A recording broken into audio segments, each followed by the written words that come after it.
Good afternoon and thanks for being with us. The bad economy has opened new doors of opportunity for crooks.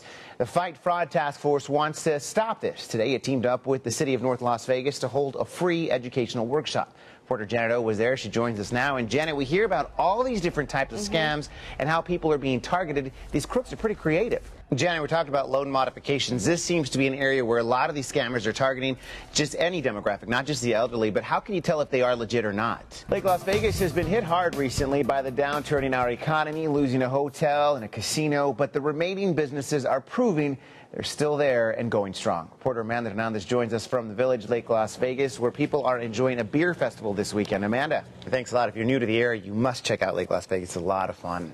Well, from Beer Fest to the Mountain West Basketball Tournament and Major League Baseball to, of course, St. Patrick's Day, there's something for everyone this weekend here in Las Vegas. St. Patrick's Day Parade was held today in Henderson. It is all part of the 44th Annual Sons of Erin Festival.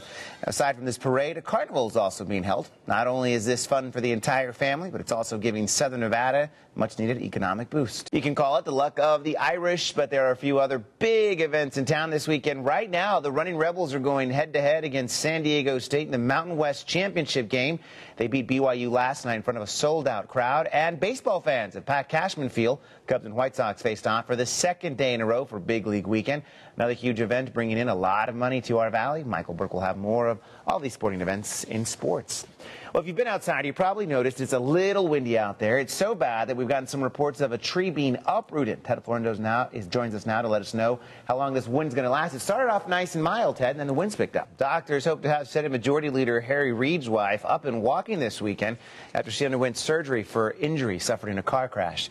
Doctors say they successfully stabilized 69-year-old Landra Reid's broken neck. There you see her in some file footage. She and her daughter were injured earlier this week after they were rear-ended by a semi in Virginia. While Mrs. Reid's injuries are serious, doctors say she is not at risk of paralysis. Democrats want to pass health care reform before this month is up. They plan to move forward without the support of the GOP. A new party that has come together to take on this issue. U.S. officials say a Colorado woman has been detained in Ireland in connection with the alleged plot to kill a Swedish cartoonist. Jamie Paulin Ramirez is among 7 people arrested in the country this week, including another American woman. Authorities unsealed the terror charges against Colleen LaRose shortly after Ramirez's arrest. Her mother said she had been in touch with the so-called Jihad Jane.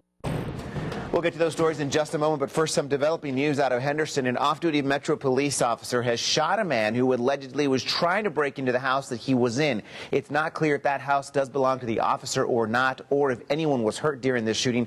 It happened in a neighborhood near Stephanie and Valley Wind. That is in Henderson. We do have a crew on its way, and we'll update you on this shooting on 8 News Now at 6:30. An anxious moment didn't last very long as the NCAA selection show revealed UNLV's NCAA tournament fate pretty early in the program. 8 News Now sports anchor Michael Burke joins us now to let us know they're going to be dancing, but who are they playing? You know, but something that's always fun about this March Madness is that any team can win on any given day. So it doesn't matter your rankings. It just matters how you play that day. What started off as an attempted burglary lands a homeowner arrested and 2 men shot in a North Las Vegas neighborhood. Reporter Janet O joins us live from near Craig and 5th Street. Janet, what were these 2 men doing? Janet, in some cases we've seen that homeowners have the right to shoot someone on their property. What's so different about this case? Metro police are investigating an early morning stabbing that left 1 man dead. This happened at a home near Lamb and Alexander.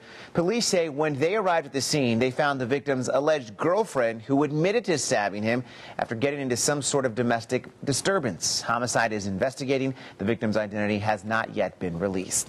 Metro police are also looking for a local attorney after he allegedly tried to hit his wife with a car. This happened at about 10:30 last night. Police say Tony Liker and his wife were involved in some sort of domestic dispute when this escalated. That's when he tried to hit his wife. She was taken to the hospital with non-life-threatening injuries. He is still at large. Senate Majority Leader Harry Reid's wife is out of the hospital today. She's been hospitalized since Thursday after the van she and her daughter were driving in was rear-ended by a semi-truck in Virginia. Landra Reid suffered a broken back and neck, but officials say she is, quote, on the fast track to recovery.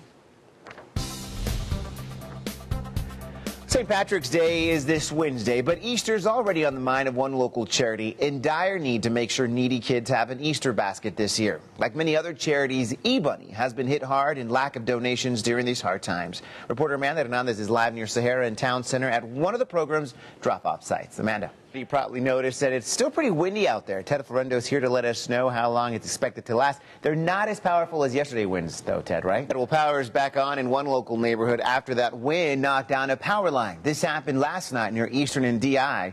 The wind pushed over, there you see it, causing it to land on a roof of a nearby home.